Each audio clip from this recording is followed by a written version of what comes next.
Loading program, Trekommendations. Hello and welcome to Trekommendations, a Star Trek podcast that finds an incredible guest to come on and share a gem from the greater world of Star Trek. Joining me today is a man who has combined his love of art and love of Star Trek. He is a comic book artist whose work you will have seen on IDW's Star Trek Lower Decks, among other places. It is the wonderful Vernon Smith. Hello, thanks for having me. Well, thank you for coming on. And I've got to say it immediately. I mean, we had quite a long chat before I hit record, which I do far too much, and I know I shouldn't. I know. I'm sorry, guys. You're missing the gold. Probably I should be recording all of that. I should be recording that. I should be clipping it, and I should be putting it on my Patreon that I never mention. Nice. So has nothing on it, and no one subscribed to it because I never mention it. But that's where that will all start going from now on. But what I haven't said to you, even though we've been talking all this time, is that is some shirt. Oh, the L-Cars, yeah. So if you're listening to the audio version of this, either go and watch it on YouTube or just go on Instagram and look for whichever clip I've taken for this episode and just compliment Vernon's fabulous shirt. So excellent. Yep, it's a whole L-Cars panel design on a button-down shirt. Yeah, amazing. I did meet someone at a convention one time who I don't know if she had just the same fabric or if she got the shirt and transformed it, but was wearing the skirt. And it was the same time I was wearing this shirt. So I was like, yeah, we got to get a picture together. I'm glad to see you with the shirt because I'm a mess without it. Yeah. Because I mean, I'm glad you're wearing a shirt. Like that's right. First and foremost.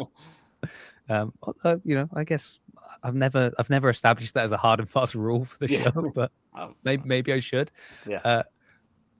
But obviously, I've mentioned you do art on Lower Decks comics, as well as I know you've done a few other Star Trek projects.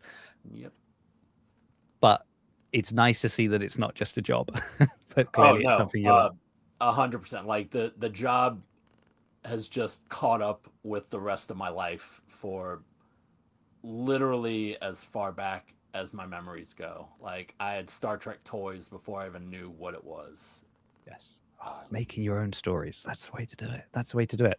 Right. That's what I did afterwards too. Like once I got into it, like I would have like my G.I. Joe figures on the Millennium Falcon, but they were going off on like Star Trek adventures, and that went well past the age that it should. Like I would be like in high school, and I'd like be at my girlfriend's house, then go into like some punk show, and then like run in the streets with my friends, and then getting home at like 1 a.m. and like finishing the next chapter of my Star Trek story with my toys. See, and if it was like now, you'd be filming it, you'd be sticking it up on YouTube, and you'd be raking in the gold press platinum. That's what would be happening. Let's jump into some calibration questions. Yeah. Calibrating. Vernon, the first question I ask every new guest to the show is, well, I say it's a simple one, but it can be tricky at times. What is your favorite Star Trek show? I guess I'm gonna go with the obvious one that like probably 90% of your guests would say, and I'd pick the animated series from the 70s. Oh, clearly. Yes, yeah, of course, 90% have said that. How did you know? No, I think I would probably, and it's sort of a series, but not really, but sort of, would be the original series movies, specifically like 2 through 6.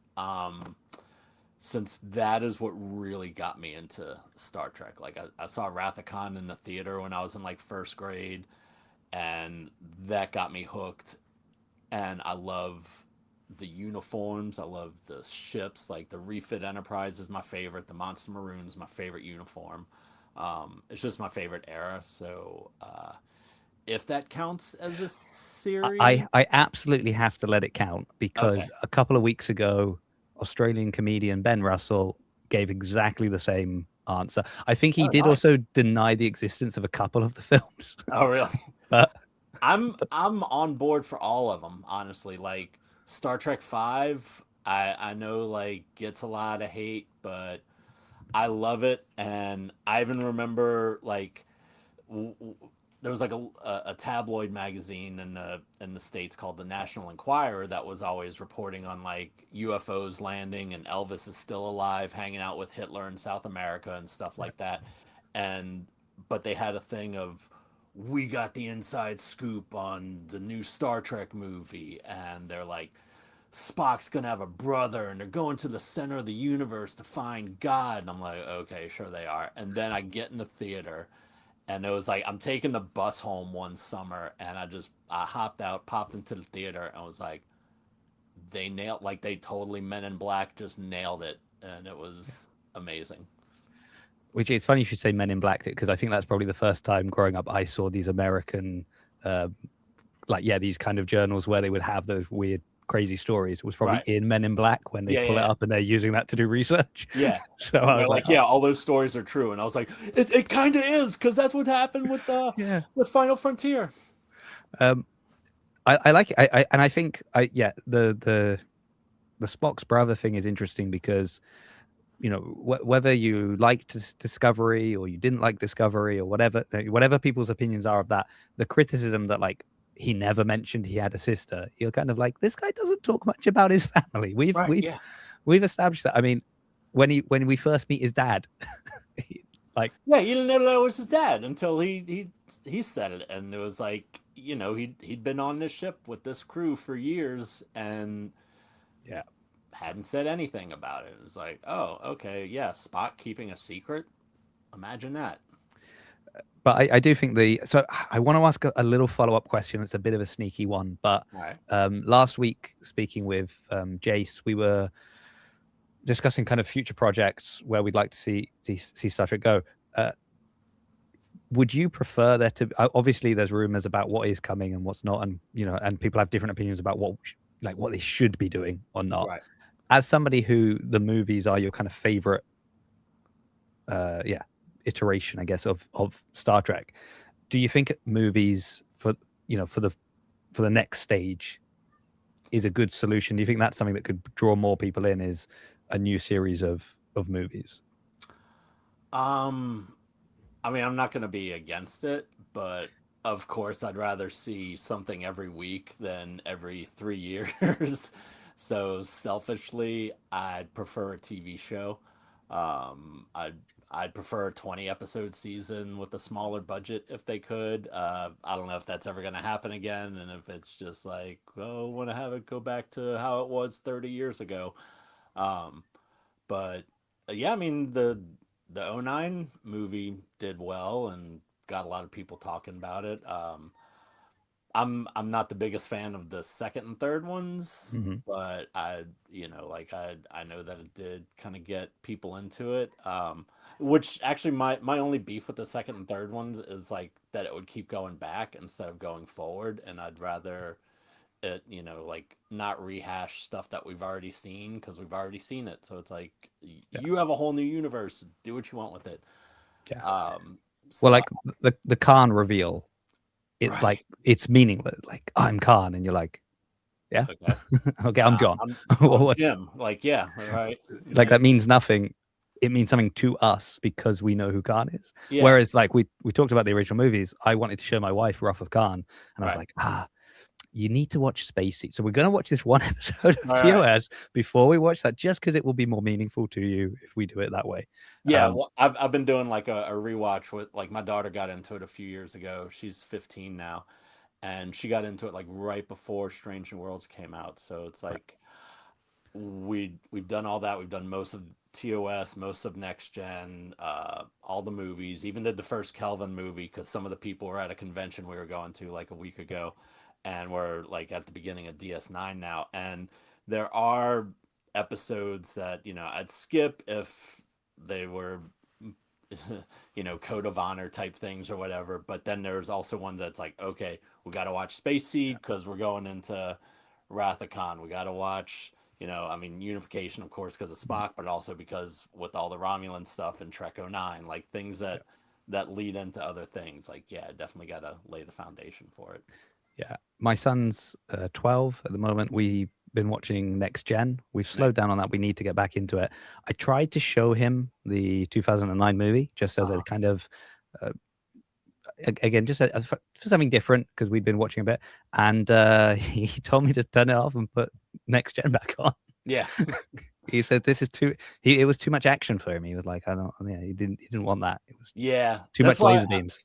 I was like strategically doing it. I was like, since it's got, post Next Gen Spock, I was like waiting until after we'd done all that, so that we could kind of have the foundation with it, and then so that she could have the moment like I did in the theater, where I was like, what is all this? And then when they're like, oh, it's a parallel timeline. Cool. Yeah. I'm in. Like, you can do whatever you want now, as long as it's going forward. Yeah, I do. And I've said this on the podcast before, so regular listeners, I'm sorry. Lovely cup as well. Look at you. You're merched out. Brilliant. Yeah. Like, this isn't just a job for me. No, I am not the biggest JJ fan. I've said that about many of his films and I can go on a like 20-minute rant about mystery boxes. I won't do that. What I will say is the idea to go back, alter something in the timeline so it just shunts it slightly, so we have the familiarity, but you can do whatever you want and no one can be like, oh, well, actually, that breaks canon. That is one of the smartest moves. I wish that's just something we'd continued for all modern Trek. And then we don't have all of these. Well, how come this? How come that? Yeah. And fresh start. I'm also very much Mr. Fresh Start. Like, whatever the new movie is, if you tell me it is Kirk or Picard or the son of so and so, I'm gonna be really upset. I just want a new ship, a new crew, and a new adventure. That's and it's so weird because it's like I'll hear some people say that, but then Academy comes out and they're like, no. I'm like, well, it's completely different. It's like, aside from the Doctor, like, you've got a whole new thing here. I actually think, and I'm not just saying this because you work on the comics, but I was talking to someone about it, and I realized you're absolutely right. Lower Decks is, I think, the best example we've had of a new ship, a new crew, but that familiar, it's familiar. Yeah, it feels very, and obviously there's lots of Easter eggs and references and things like that. Right. But I would have been more than happy to just see the Cerritos on a. In fact, if anything, I wish it had been a little bit more self-contained and which I know wasn't the purpose of that show. But like, I'd have been quite happy to get to know this crew on their own merit without any connection to anything else and just see where they go. Like, that would have been brilliant. If it would have been like a serious live action show, like, that would have been just brilliant. Like, I mean, I love it for what it was, but it could have totally been like an hour long and just doing like that era.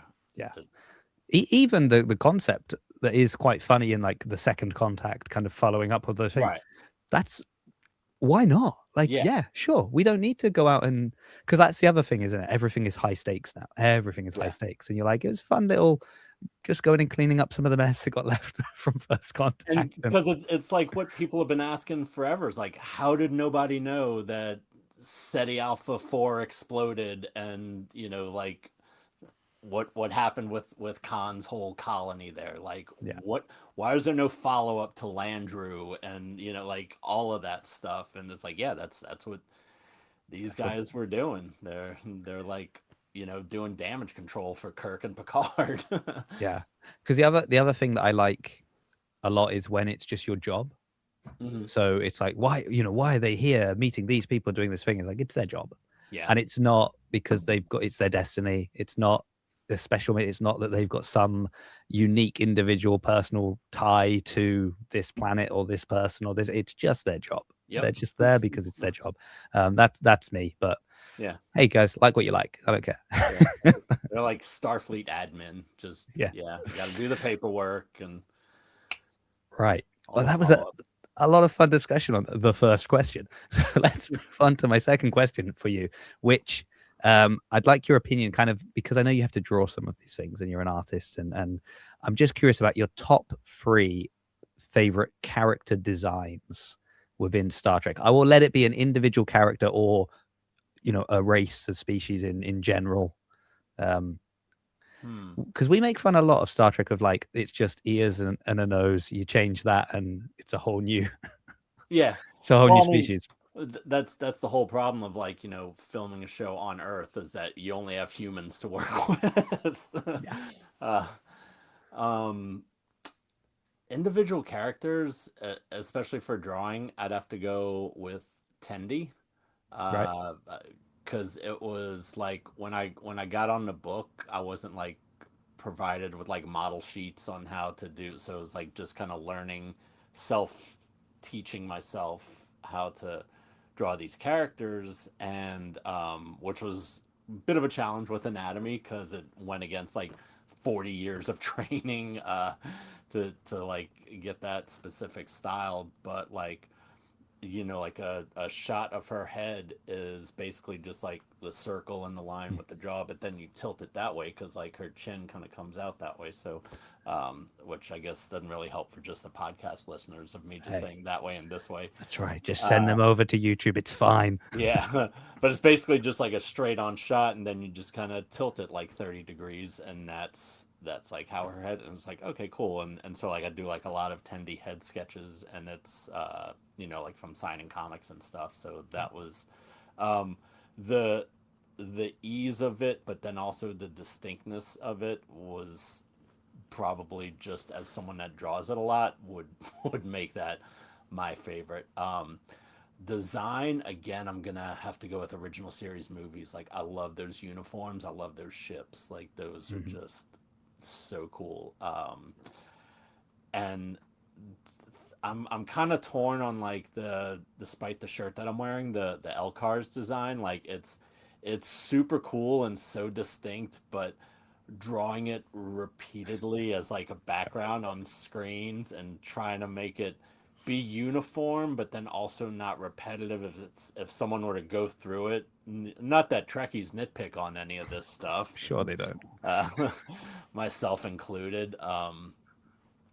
But yeah, to where like different panels look like different panels, but then you're also not repeating the same thing for what would be at a different station. But then if you are doing the same station, making sure that it is the same layout with like, whether it's the bars or like the star pattern that's zooming in on something, or the circle with the graphics in it. Yeah.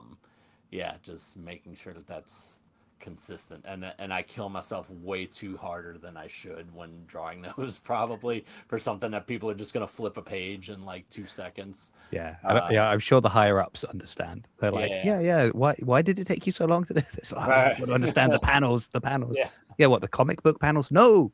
The Yeah, car panel. Oh, okay. but so far they've been happy with it, so I'm like, all right, cool. Just hit the deadlines, Yeah.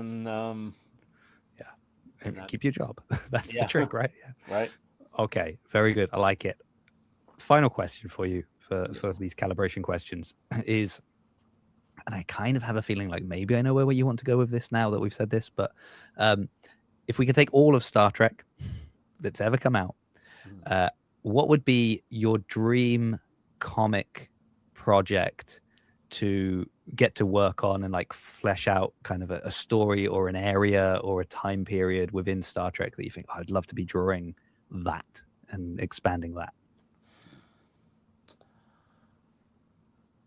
God, I'm torn. So half of me would love to do something kind of legacy era, but not those characters. Like, I would love just post Picard, but like just by like a handful of years. So it's Mhm. still like that same style, same period, but with all new characters. Because I love just like doing something new, because that's what I think Star Trek should be, is like moving forward. And so I think like that would be really, really cool to do. I don't know if something like that. I know like different comics have done that. Like, they'll come up with their own crew and their own ship and do that. But I don't know how well that sells. Personally, for me, I love stuff like Yeah. that because I think it's super cool. You're not like beholden to what these characters can or can't do, who can die and who can't, what would like go against what's been established. And it's like, well, in this episode, did Riker said that he doesn't do it. And it's like, okay, I'm sorry, I didn't keep track of that from like 7 years and 4 movies of stuff. So like something new post that era would be cool. But I'd also, I mean, I'd love to do like a next gen or Voyager comic, just because it's like, that was the stuff that I grew up on. Like any of those legacy, like actual legacy, not show Yeah. legacy. Uh, Which you have to be careful about saying. Not obviously not the show legacy, a right, show right. that does not exist. Yeah, but the shows But that were legacy shows, but not the show that would be legacy that wasn't the show yet, or might not be. But God, then I'd also love to do an Enterprise comic because there never has been one. And I really, and that's a and I think that would be, season 5 to 7 of what it should have been, would be amazing, and I would love to do that. would the Romulan War be like Right. work as a story? Would that be a good comic? Because we've Yeah. talked about it a lot, wanting to see that as as a project. I I think something like that, because Yeah. quite often this question is a bit more like, what if if you could greenlight a TV show, what would it be, or a movie? Right. But for you, I've gone comics for the obvious reason. But Yeah. I actually think, as much as I'd love to see the Romulan War on screen, They could do but an animated version of it's too. I'm okay. Pin that. We're coming back to that. it. It's too. You're restrict.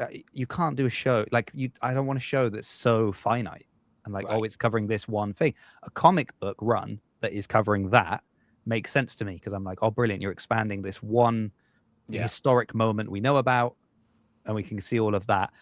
And comics, I I'm also not one of these people that's like, animation is free, you can do whatever you want, Right. Right. comics are free. But I am someone who's like, hey, if you're animating an alien or you're animating a human, it's the same like amount of work Yeah. compared to you're filming a human, you're filming an alien. Yeah. Like, You don't have to these are CGI budgets like yeah. the Uh, big VR wall. Like, yeah, it's just pen and and paper. I'm a big animation fan, Yeah. and I okay, don't come at me, people. I love Lower Decks. I've seen all of Lower Decks, and I liked Prodigy as well. Yeah. But I Prodigy was just fantastic. feel like Star Trek has always I just think, like, do the Titan series animated, because that crew is bonkers. Like, the you'd never be able to film that. Yeah. So do it animated so we can see those characters come alive. Like, that's sort of my feeling a little bit, is like, and Lower Decks did it to great. Like, you had they had a real nice mix of different people on the ship, because they could draw them, and Right. we can have a Cation doctor, and we can Yeah. have a like, which would be, I don't think it would look that good if we did it live action. I mean, we didn't see what we all know about the movie Cats, Right. like how that looked. Which I could see to Anna. Like, yeah. Yeah. So I don't know. I'm just I'd love some more animated stuff, to be honest. Yeah. That would be great. And yeah, saying something, it's tricky, because I do think it would sell to Star Trek fans. Like, I do think Star Trek fans would like something new, a new ship, a new crew. Yeah. I think pitching that to anybody that greenlights something like this is very hard. Yeah. Like, they all feel, and I mean, we've mentioned Star Wars, we've For mentioned the like a Millennium show. Falcon, for anything, for a show, for a comic, for an Yeah. animated. I just think there's this fear to, I mean, we said like Star Wars, how much stuff is being set in this tiny sliver of time, because they're Right. like, it has to be familiar to everyone, so we've got to, between episodes.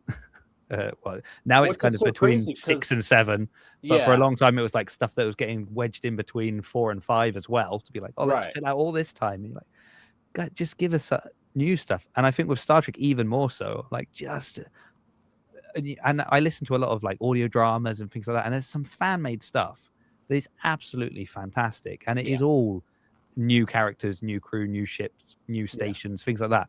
But it feels so Star Trek that you're like, oh, this is just like a wonderful Star Trek show, Yeah. but with all I, new I think characters. I think with a show like a whole new crew and a new ship, and a different time, whether it's close to next gen or like 100 years later, I think would do well, because I mean that's what Next Gen did, and Yeah. it exploded. You know, I mean that's what Enterprise did, and I mean I know people kind of hated it at the time, but now people are, because it's always like, cool. The new thing always sucks, and the old thing's always cool. But then once the new thing's the old thing, then that one's cool, and you hate the new thing. Yeah.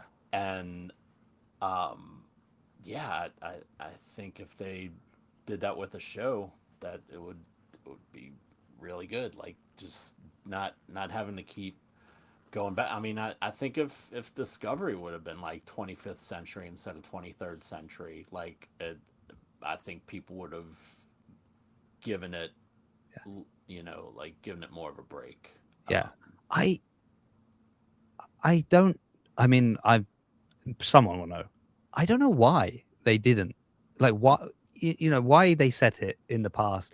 Like, the need for Burnham to be related to Spock. Like, you know, it just felt like that was the only reason Right. that you'd set it in that time period, because you could, all the stuff with the mycelial network and all of that. Right. You no one can complain. Like, you can like Yeah. the idea, you can think it's a silly idea. What you can't say is, well, hold on, if Starfleet knew about this, Right. why did Voyager take so long to get home? Right. Why Right. couldn't Right. someone Yeah. pop over, pick up Voyager and their crew and come back? Yeah. It's And just, yeah. you could have had the look be the same, like, because to Yeah, me, why if have they got did- holograms walking around on the ship? Because Right. that technology didn't exist. And why Yeah. do the Klingons look different and this and that? And you'll be like, well, it's just, you know, 100 years post Nemesis, Yeah. 50 years post Nemesis, whatever you want to do. Like, Yeah. bang, new ship, new crew. That Yeah. ship, that crew. Michael Burnham doesn't need to have any relation to Spock.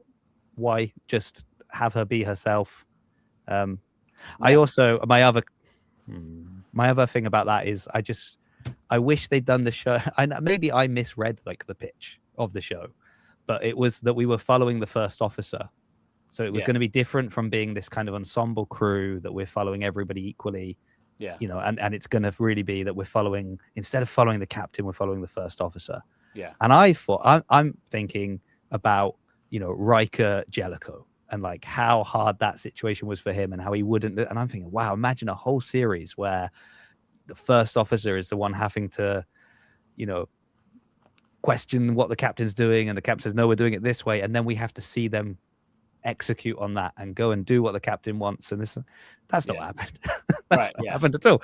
So then I was like let down, but that's my fault, because that's just how I imagined it, and that isn't obviously what they wanted.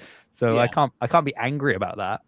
But I think you're absolutely right. If they just said it in the future, why do we keep going back? Vernon, why do we keep going back? I don't know. I've asked everyone, and they all just slam doors in my face. And you know, and I'll see people in black cars and sunglasses drive by, and sometimes tell me I'm asking the wrong questions, and meeting me at park benches behind newspapers, and telling me the trails to follow. So I'm currently on that route right now. And if you see like a red dot show up on my forehead, tell me to say duck, something, please. Yeah.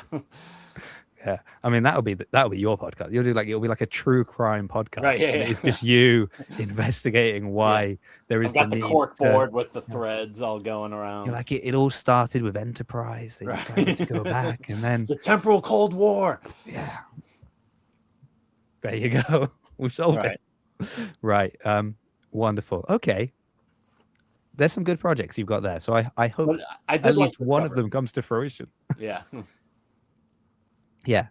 What did I like of Discovery? I'm trying to think which. I mean, what's funny is the show that of all the recent shows, the one that I wanted was Strange New Worlds, because when Pike showed up in Discovery season 2, I was just like, oh, yeah, he's great. Yeah. And then when there's the battle and it's cutting between the Enterprise and Discovery, every time it's cutting to the Enterprise, I was like, oh, kind of wish I was here. Kind of wish this was the show. And then they made that show, and I do like that show. You know, I realize for maybe even for behind the scenes reasons, the last season wasn't the strongest it could have been. But I'm ever an optimist. We've got our final 2 seasons coming. One is coming very soon. I know. And I will be there watching. In like a month, I think. Yeah. Yeah. Like July 20 something, 23rd. and it has brought some. There are some characters that obviously liked Pike in Stranger Worlds, but we've had new characters added for this show that I think are some fantastic characters. Yeah, Laan is brilliant. Yeah, I think she's phenomenal. So I'm glad we have it. I'm glad we have something. I'm just happy to have some Star Trek. That's with another Khan reveal. Yeah. I do wish with her like they would have named her just like Laan Singh, and then like the Noonian could have been like a reveal. Maybe like with the whole Una Illyrian thing, like at some like I think it would have been like a cool reveal to be like, oh, and she's a descendant of Khan. But that's just. I mean, there's always going to be personal little nitpicky things, but I'm not going to go on and rant about them. Yeah, just wait till season 4 when you find out that Spock's actually a Romulan, and that's why he's been so insistent on unification. It's because yeah. Oh, sorry guys, spoilers for season 4. Yeah, right. It turns out Sarek was a Romulan, and surprisingly, Spock didn't tell anyone. No, well, yeah, you know what that guy's like. Yeah, hey, that would explain why he's so good at keeping secrets. Dude, right? 100%, nailed it. All right, we need to get these people on the phone and hire you as their writer. Yeah, something's happening, I tell you, but yeah, who knows what it is. Okay, and with that, Vernon, we're going to move into Red Alert. So the glasses are on for this. This is interesting. This tells me we've upped the game. Something's gotten serious here. Yeah, so I need to see things, and and the clock is one of those things, maybe. So it is at this point of the show that I would ask you, please, Vernon, what is your Trekommendation and why have you brought it to the show? And if you could, in 60 seconds or less. My Trekommendation would be soundtracks, such as this one for The Wrath of Khan, or for the motion picture, or Search for Spock, or I guess Voyage Home, Star Trek V, Star Trek VI, First Contact, like just all of the soundtracks are amazing. There's even like a Prague orchestra concert on YouTube that you can find that blends all of these Star Trek for the past 50, 60 years, because it's about like 10 years old. Great to work to, great to just listen to, great to exercise to if you can work out. Star Trek soundtracks are amazing. They can be the soundtrack to your life, and maybe you can help bring about the world of Trek that we love so well and have dedicated all of our lives to. So go get a Star Trek soundtrack, or stream one, or download one, or buy one and play it now. I love that you were playing up to the time there. I can see you were like, gotta hit the post. You're like, I have actually finished, but I've got more to say if you want. Right. This is very good. So the closest thing I've had to this so far on the show was specifically like the theme for the Titan, and that's because they happened to have a copy of the like original score written out because they were friends with I cannot remember now who made it, but anyway, was he that one? Maybe I don't know who. I don't know. Oh, I don't know. That was the card, so maybe. So this is interesting because why is this interesting? This is interesting because one, I mean, as we've already established, drawing Star Trek is not just a job for you, right? And you're pulling out vinyl here, so we're like, okay, this guy's serious when he's talking about the music, and I'm pretty sure I'm on record as I really don't listen to music. Oh yeah. Yeah, I listen to podcasts, I listen to audiobooks. I think that's the thing, is that at the time where you would listen to music, I'm usually listening to an audiobook or a podcast. Audiobooks has been great for this show. I'll do both if it's like soundtracks where it's just instrumental, then like I'll have like a podcast going too sometimes. No. Wow. Yeah. How does your brain function? I don't know. That's amazing. Well, but you said as well, great to work to, and that has added a layer for me, imagining you sat there drawing these Star Trek characters while you have the music of Star Trek, completely surrounding you at the same time. Like, does that influence your work? Yes, and also like weird things happen with it.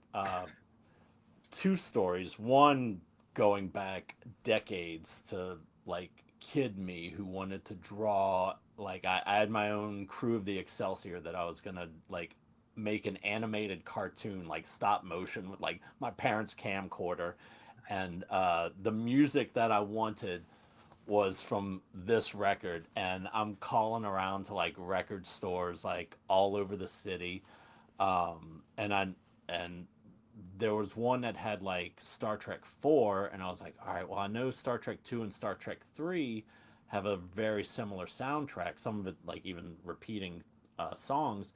And I was like, well, since 4 is like part of that whole trilogy, it probably does too.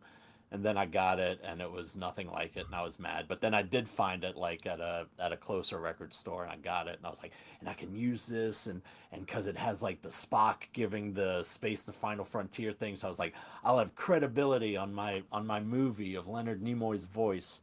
Um, but none of that ever happened. But so my I'm just adding it to my list of Vernon's incredible projects right. that never saw the light of day. But one that did was my very first Star Trek comic that I drew, which was a Strange New Worlds story for Star Trek issue 500. And it's a story. It was like a sequel to the episode where La'an and Jim Kirk go back to the 21st century.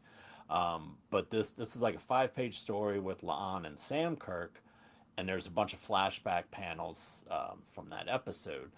So, like, I'd penciled the page, and right when I go to start inking it, I put on the record for Subspace Rhapsody, the Strange New Worlds musical episode. And on the first page, there's a full body shot of La'an walking down the corridor.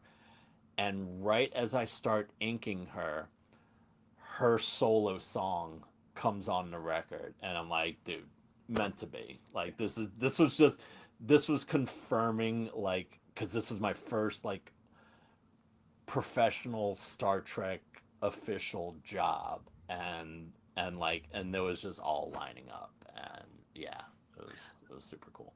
So I mentioned Laan as being like a new addition to the Star Trek world that I thought was fascinating, but I think it's also her Yeah, beyond the character, because when we first meet her, she's very stoic and she's yeah, very clipped in her delivery and what she says and down to business kind of yeah. thing. And then there's the fantasy episode with the book, and she's like a princess, Yeah. and With it's her like, real life dog. Like yeah, that's and it is like night and day, this yeah. character. And I get they're all actors and they're all pretending to be people, but Mhm. there's just something about seeing this kind of sharp extreme of like all business, no nonsense, to just pure nonsense. Yeah. I was like, wow, she's a much better actor than I knew, Yeah. because I've really only seen her in this. And then you hear her sing, Yeah. and then you see her dance, Yeah. and then you're like, what can't she do? Right. Yeah, no, I got her CD at like a convention like a year ago, and yeah, she's a great singer. She like her what was it? "F U, It's Christmas" song too. Like that's hilarious. And like I've met her at conventions, and she's so nice. Like the I in that Strange New World story, like on the last page, I drew my daughter as a background character, and so like I was getting for her birthday, like the different people that were on the page to write like happy birthday to her, and Christina Chong's on it. So I got that, and was also like, my daughter's not here with me because she just started school. Would If this is a no, I totally get it, but would I be able to like FaceTime her and just like say hi? And she's like, yeah, sure, get her on here. And so like she, I was like, hey, someone wants to talk to you, and she was so nice and so cool. And I've heard other people that have gotten like photo ops with her, and I mean, all of these people have been like just amazing ones that I've met. And she's like, yeah, what do you want me to do? Like, you're paying for this. This is your moment. Like, it wasn't just like, all right, click click, click click. Like, just it wasn't just going through the motions. Like, just really nice and cool. And Fantastic. Always know, good to hear. and then one day we'll hear that she heard this clip about us saying how wonderful she is and what an Right. incredible actress she is, and you know how much we love having her in the Star Trek universe. And then she agrees to come on the show. Amazing how that story ends. So Yeah, because isn't she like British? Or so time difference shouldn't be a big issue, although she's probably always in America working. But right, apart from that, yeah, apart from that, no. Anyway, I digress. That's, I mean, yeah, like, because as much as I don't tend to listen to music, Mhm. my family incredibly musical. My son singing all the time. My wife loves music. My daughter loves music. They're all like, music is a constant, just not for me. yeah, Unfortunately, I do the majority of the driving, which means we don't listen to music when we drive anyway. yeah. So I mean, I drove them somewhere today. It was an hour there and an hour back, Oh yeah, and yeah, there was no music. So, yeah. See, that's like music is such a. I mean, a little I stereo can see you thing got it set behind up me. there. Yeah. Like, yeah, it's just something that's always, I mean, I have like tapes that I had from when I was a kid and stuff. Like it's just always something that's been a part of me. Like I listen to different types of music that it's like, oh yeah, this reminds me of like high school. This reminds me of like my 20s. This Mhm. reminds me of like 10 years ago. Like it's Yeah. uh, I will at times go on like little YouTube spirals where I'll just start listening to really old stuff that I'm like, oh yeah, I remember this when I was, yeah, like finishing school, or this was right. this here and there's that. And we did like a weird quiz the other day. It was like playing one song from like 1950 going up to like 2010. And it Yeah, was just like a song a year kind of thing. yeah, And I was like, how do you know all that? And I'm like knowing every song. I was like, I'm right, not going to know any. I'm not going to know any of the ones from the 50s. And like, I was like, oh, right. I do know this song. I do know this song. I do know this song. And it's just like, how do you know this when you don't listen to music? I was like, well, there was a time when Yeah, we didn't have podcasts, and audiobooks were cassettes. right. So guess what? I listened to the radio like everybody else. So for Yeah, a long time, I did listen to all the music. My gap in like modern music is incredible because I just don't know what anyone's listening to these days. I hear my kids singing stuff. I'm like, I don't know what this is. yeah. I mean, like my daughter listens to some new stuff, but then she's also listening to like 90s punk stuff and like early 2000s like emo and rock.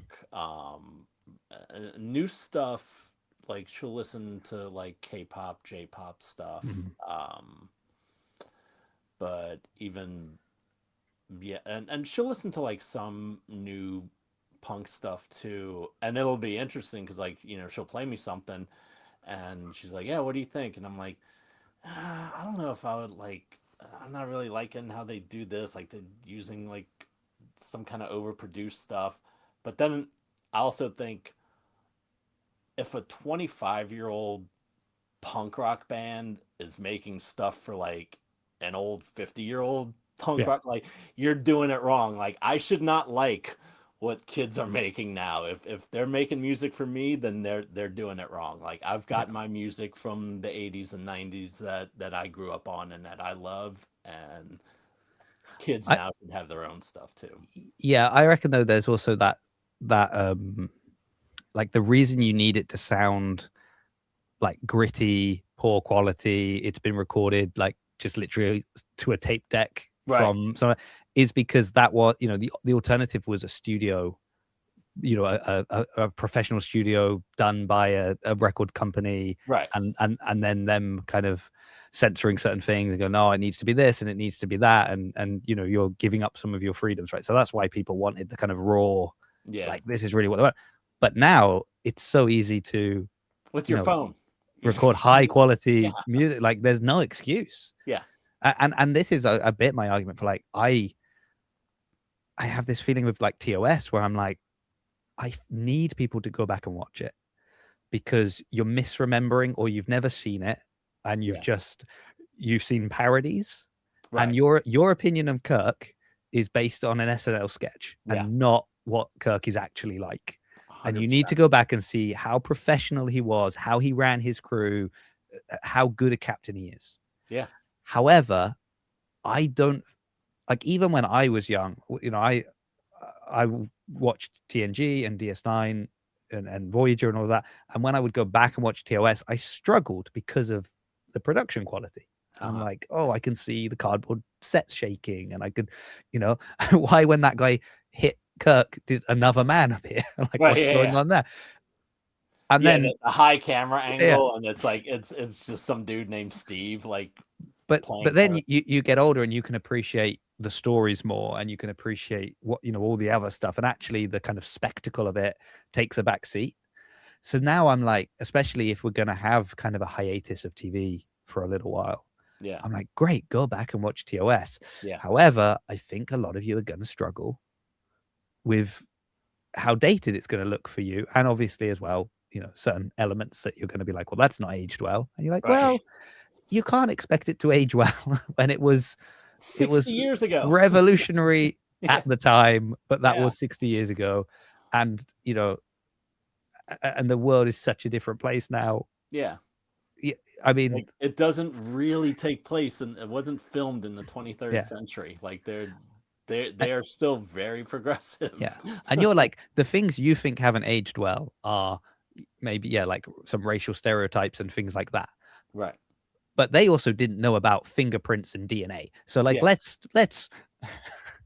like, if we're talking about things not aging well, they have to track down who somebody was because of their voice, because DNA is not a thing. They were trying. This is the level, like, you can't expect other things to have aged well when what that you can even believe would be technology we have already today on us. Like, that's but anyway, so yes, and that's why I think modern punk music is fine. Yeah. Always bring it back to Star Trek. There you go. That's how we do it. Okay. Have you got, I mean, obviously it looks like the soundtrack to Star Trek 2, Wrath of Khan, is one of your faves. But have you got a couple of like either favorite tracks or favorite albums and soundtracks, or some that are maybe played more frequently than others? Any that are completely relegated to like, this is bottom of the pile and it's a desperate situation if I've decided I'm listening to this? No, like if I have it in physical media form, it's in the rotation, like no matter what. Like it's like if I've gone ahead and bought it, or even just like recorded something from streaming onto like a reel-to-reel player, or an 8-track, I'm like, if I did that, I'm listening to it. And like the motion picture soundtrack, probably one of my favorites. I know the movie doesn't get the most love, but the soundtrack is amazing. Star Trek 3, I don't play it too much because it is like, it's pretty similar to Star Trek 2. I was going to say, you've already told us it's just a repeat. It's just playing the hits from 2. Right. Though there is like a final kind of like hidden track, and it's like this sort of synth pop discotheque version of like the theme, and so that on its own is like, I'm doing the album just to get to that, because it's such a great ending. Star Trek 4 I don't listen to too much. Well, you were bitter that you had to buy that one in the first place. And I did get the CD just because it came in like a lot, but I don't think I have the record of it, because it gets really weird and smooth jazzy, kind of in the middle. But First Contact is a favorite, especially because like one of my stereos has like these green LED lights, and so like it's very Borg looking, and I'm like, if I've got this stereo on, I'm firing up the Borg soundtrack, definitely. Oh, but you got to be careful with that one. It's late at night, you're tired, you've been working too hard, the music kicks in, you turn around, you're like, oh, the Borg are here. They've adapted. Oh man, you're like, okay, I think it's time for bed. I think I've been working too hard. I keep my holographic Tommy gun with the safeties off, so I can just riddle them full of bullets. Oh yes, and then rip out something from them. Like, I think what was it he grabbed, but some transponder that we knew was in there. Line will be drawn here, no further. I have I kind of have a hot take on recently on Picard himself, not the show Picard, but Picard the captain. Same. And I just think from the moment, and I know they would never have done this, and I know why. And I might share this if I go back on Trek Culture one day and they ask for a hot take. I've got it locked and loaded and ready. But I think from the time that he became Locutus, even though he was restored, he never should have been given back command of the Enterprise. I think either, potentially he's compromised and he's a sleeper agent at any moment.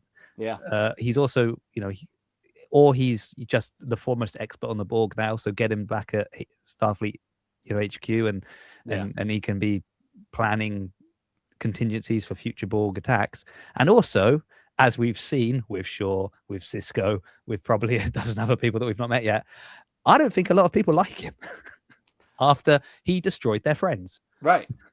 And my hot take, kind of similar. Shaw was right. Like when he breaks down just the recklessness of Picard and Riker, like the first time I met Stashwick, I was like, you ruined Next Gen for me. I was like, because you're right. I was like, these guys are so reckless and careless. I was like, people say that Picard's like the statesman and Kirk is like this rogue wild man, and it's like, no, Kirk was very rules oriented, and Picard and Riker were just like, screw it, do what we want. We got the big hotel in space, and we're just swinging our big phaser rifles, and damn anyone who gets in the way. Yeah, I agree. I agree on that. It's just because Kirk beams down, like that's all it is. It's he beams down, so he's the wild man, and you're like, I don't know, because I think Picard can do a lot more damage from his massive ship than Kirk can do with a double-handed sort of overhead punch that he does. Karate, Kirk, but I mean, Kirk fu, or that kind of jumping double drop kick type thing as well. That's the other. Oh yeah, when he runs up on the wall and then like kicks and like lands on the Andorian fighting him. Like I love the running jump. Like it's so good. I don't know how, like I remember trying that, and I like as a teenager, and I couldn't do it, and I was like, how does this like 35-year-old guy do it?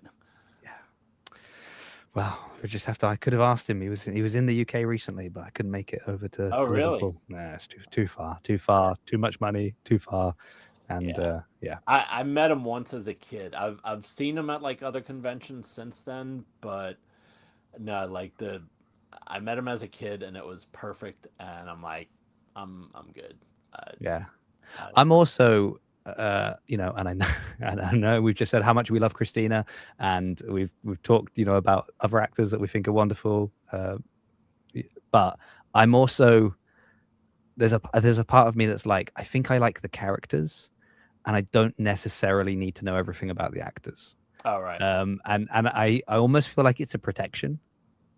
And I mean, comics are another great medium. Like I think about comics with this a lot, of like, you take Batman, and you're like, this one actor played Batman, and then they did terrible things. Yeah. And you're like, oh, I'm not counseling Batman. Because he's been around for so long. He's been in animated things. He's been in so many comic books. He's been portrayed by multiple different actors. So one person cannot destroy the legacy. Right. And so I feel like with Kirk now, actually, we've got that as well, because you've had, Shatner play him, but then we've had him in the 09 movies. We've had him in Strange New Worlds. We've had him animated. And it's like, okay, we've got, and in multiple comic books as well. So you're kind of like, if one of these people does something, Kirk's still fine. The character is okay, and Spock a similar thing. And I'm almost like, I hope if you're going to bring in characters, we actually do get to see other people play these characters, because it's almost a protection for some of the characters. Yeah. But anyway, just and yeah, I like the characters. I mean, that's why I watch it. And also, as much as I'm sure a lot of these people are wonderful people, like lovely people behind the scenes, but then also not their character. The same way a real evil, twisted character, I don't think the actor is probably a horrible person. I just Right, think yeah, they're an yeah. actor doing their job. So, Yeah, like, we can't have it both ways. yeah. Can't be like, oh, Although you're. Yeah, here in we go. in my experience, like with ones that I've met at various conventions, they have all been insanely nice. Like it's been just crazy. Like I remember thinking like, is this even real? Like, am I just laying on the side of the road? Like I just crashed on my way to this convention and I'm just imagining this all in my head. But you know, everyone that I've talked to as well, it's like, yeah, you might have like one or two off stories or maybe like someone had a bad day or something, but for the most part across the board, like I don't know if it's in their contract that like if you work on You Star must be Trek nice. you have to be ridiculously nice to all the fans. But everyone has been an absolute joy and pleasure, you know, not just to me but to everyone that I've talked to. I've been like, oh yeah, no, I met them too on the cruise and they were so nice, and I met them at Vegas and they were so cool. And it's like there's so many stories like that from so many different people, and it's really nice that, you know, sometimes you can meet your heroes and they're And it's fine. yeah, yeah, And it's yeah. okay. Yeah. Well, doing this show, I've spoken to a lot of people that have had. It feels like everybody that's been to a convention has had some random interaction with somebody, and you're kind of like, well, I know it's not everyone, but Yeah, it's a lot of you that seem to just, you know, oh yeah, I was waiting for the elevator to go up to the convention floor, and they happened to be there, and we had this, you know, 5-minute chat that was incredible, and yeah, or you know, I couldn't find the bathroom, and they took me and showed me where it was. And you're yeah, like, really? They didn't have to do that? Oh, yeah, no, I know, it was amazing. So, I do think they are, you know, they're generally. I mean, I genuinely think most people are nice or try to be nice, and right, the stories you hear about are when people don't do yeah. it, and And rarely do they report on when people are just normal. yeah, and you, it's like you can understand sometimes, like if it's like, oh my god, I'm just here going to the bathroom, don't ask me for a selfie, you know. Yeah. And be like, I can't believe they yelled at me. It's like, really? Like they hadn't even zipped up yet. But yeah, dude, I had one time like and there was an elevator incident, and like Jeffrey Combs and Ethan Phillips like hopped in, and I was like, hey, how's it going? They're like, how you doing? I'm like, awesome now, you know. I got Shran and Neelix in the elevator with me, like I'm thinking. And the door closes and Jeffrey Combs like grabs me by the shirt and he's like, oh yeah, give me all your effing money. And I'm like, I'm an artist, I don't have any money. And then Ethan Phillips like points to my drawing tablet and he's like, hey, he's got a drawing pad, he checks out, and Jeffrey Combs just pats me on the chest and he's like, all right, you're good to go. The elevator opens, I get off, I go to my floor, I'm like, what the hell just happened? This was amazing. Like it was just some random run in, and it was Yeah, perfect. amazing, the story to be like, Jeffrey Combs, a nice guy. Yeah, he tried to mug me. Right, yeah. But he let me go because Yeah, like Ethan I didn't have Phillips any said that money. I checked out. Yeah. He didn't He beat me was up and take my shoes. I was trying to think which character he was. Who was the Ferengi that he? Oh, Brunt, I believe. Yes, Uh yes, and Liquidator Brunt. yeah. Yes. So I was like, you know, I was thinking, was he Wayoon? Was he Shran? Who was it that Yeah. was trying to mug you? And then I was like, oh, he was a Ferengi. Right, Of yeah. course. Story checks out. Tick. Yeah. There we go. Yeah, pick an Oh, alien. He played him. yeah. That guy's been in Star Trek, I believe. That guy's been Star Trek, I believe. Yeah. I think is the expression. Yeah. I was thinking about doing so I've sometimes done these little like sketches that I Yeah. do where I'll play kind of multiple characters, you know, classic kind of thing, and I write little thing. And I just was thinking there's got to be one where you're like a casting director who's really bad at his job, and he's just never, and they're like, oh, so did you find someone to play the, you know, this new character that we've got? Oh yeah, sure. And he's like quickly phoning Jeffrey Combs. He's like, oh, Jeff, I'm so sorry, but we need someone to come in and play this character. And then the guy's coming in again. Oh, right. Did you get someone for the next? I was like, it's again Jeffrey. And it's just every time. And then he comes in and he's like, you know, I've got Jeffrey Combs' number. I can just phone him myself. Yeah. And I will do this. He even showed up in Lower Decks, like just as an evil computer. Like I was like, of course, just add that. Like him, yeah. Vaughn Armstrong, and Clint Howard, just like just everywhere. Well, you know, it's almost like a bingo card for them. It's Right. just like, oh, in fact, they're the only ones who are like, oh, not another series. I filled all the boxes. Now I've got to go and do. Yeah. Oh, are you gonna get Frakes to direct it too? Like, yeah. Oh, interesting. Yeah. Coming up with some ideas now, some plans. Right. Okay, right. Well, Vernon, thank you so much. We need to move into the final Oh. part of the show. Incoming transmission. Incoming transmissions, where I share an incoming transmission, whether that be through a comment on a YouTube video, a DM that I've been sent, an email, trekommendations@gmail.com, or DM or, messenger pigeon, any way you've managed to get in contact with me or the show or anything that I've noticed. I thought, I want to talk about this. So it's just a quick one for today. This was a comment left on the last video I did with VHS Jace. And it's the reason I'm putting it is it's from Trek Legends at Trek Legends. It says this one got deep. Great interview, fantastic guest. So if you didn't listen to this episode, it was about the Lego Star Trek Lego. But it was like a therapy session for me at a certain point as well. Yeah. Started diving down why I had an issue with Lego in the first place, why he uses Lego, how I kind of understand it now, and how I feel that creativity is being stripped from individuals now because of TikTok and Instagram and things like that, and it's all just copy and pasting other people's skits. And where are the people writing the Jeffrey Combs being cast for every character skit? They're not. They're just copy and pasting a kind of whatever's done and just putting a different tint on it. And that's I digress. But so I thought that was intriguing. Thank you, Trek Legends. The other thing is, Trek Legends, who are you? Because they've started following me on Instagram. I followed them back. You've mentioned stop motion a number of times. So they are producing some stop motion project. That's all we know. They've not posted anything, but I've seen that they're following a lot of the people I know. Our mutual friend Ed from Boosting the Signal. I know they're following him. I've seen them resharing his stuff. They've reshared my stuff. They've reshared other people's stuff. But I don't know who you are. I don't know who's, the man or woman or sentient being behind Trek Legends. So all I'm saying is reach out. Let us know who you are. Is it you, Vernon? Is this another one of your projects? Yes. That's why I laid the foundation with the stop motion.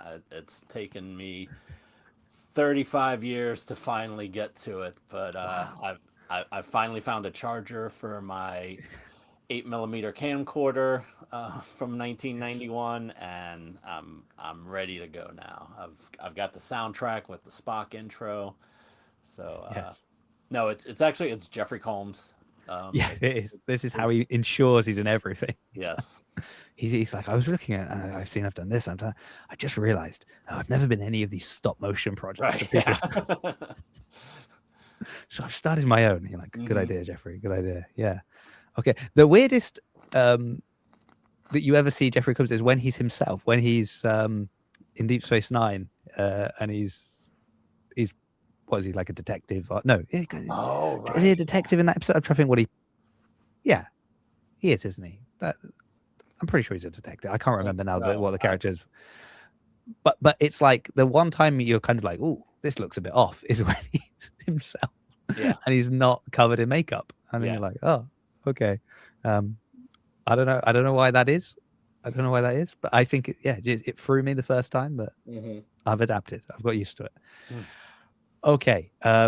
Well, thank you, Trek Legend. I will be keeping my eye out to see who you are. But yeah, shoot me a message. Let me know who you are. Let me know if you want to come on the show so we can pitch this project, even though I think, looking at your thing, it was saying it's probably coming next year. So you got plenty of time. But, I'm always looking for guests. And of course, if you want to get in touch with the show, as I mentioned, do all of the things I said. You can send in messages and things. They will be read here, or just come on the show. If you want to recommend something, I'm happy to have you on. You got to wear a shirt as good or better than Vernon. We've set a new high bar, but apart from that, welcome aboard. Vernon, we've mentioned IDW.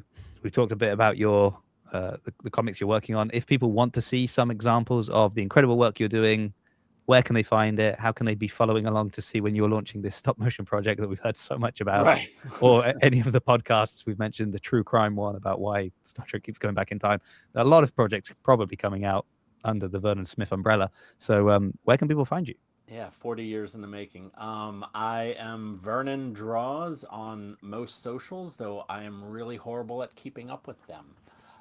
The ones I'm mostly consistent on would be Instagram, and sometimes Blue Sky would be the two, probably. And that's about it. I try and hit various conventions around the country. Not a whole lot, but a handful. Mostly in New Orleans and New Orleans area because I'd rather drive with all my stuff than fly to them. But yeah, I'll fly to them if I can as well. As far as anything I'm working on right now, I'm just catching up on commissions because I spent the last year doing a bunch of Lower Decks comics, and so now I'm trying to catch up on some of that stuff. Oh, and I also did a Lower Decks style poster for the Doug Drexler documentary Trek Star. Doug Drexler designed a bunch of Star Trek ships, most notably probably the NX-01 from Enterprise, and also the unseen NX-01 refit. That was going to be like season 5, kind of a transition from the Enterprise TV show ship to the TOS Enterprise. But yeah, I'm not sure if that's going to be like a poster or a DVD cover for the documentary. But Why not both? Why not both? why not both? Yeah. And what I like is, so you have drawn the NX-01 refit. Is that what you're telling me? No, No, you've not ever. You haven't had a chance to draw it. You've not no, practiced because before we mentioned the idea of an Enterprise comic, we did. and I'm like, wow, the guy already knows how to draw the ship. I mean, I drew it in a mock-up of one of the versions of it. It was like Drexler like pointing and holding like a model of the ship. Yeah. So I did draw it that one time. Yeah. So you just need to delete him. Yeah. Move the ship in. Yeah, but he will be at the Star Trek Las Vegas convention at the beginning of August. I will be there as well. I don't know if he'll have. I don't think the DVD will be out, but he'll have tons of promo stuff there, and I might have some at my table as well. So yeah, look for me and Doug Drexler, and there's a couple other Star Trek people that'll be there too. Yeah, not me, unfortunately, but I know a lot of people that I do know that will be going. So if you're listening to this and you're going to be there, look, now track down Vernon as well while you're there. Yes. Track, I don't know what you can do when you find him, but track him down. Buy some comics. That's what you should be doing. Yeah. Get a commission. Ask for a commission. I'll have some of those as well. Okay. Well, thank you everyone for listening. Thank you very much to Vernon for joining me on the show today. And thanks for having me. Well, I couldn't have done. I quite literally couldn't have done it without you. You could have. It would have just been. Yeah. Well, a couple of weeks ago, I did do a solo one, so it has happened. Yeah. But I don't think people are crying out for it. But you never know. Anyway, thank you so much, Vernon. I will be back next week with another guest and another Trekommendation. Ending program.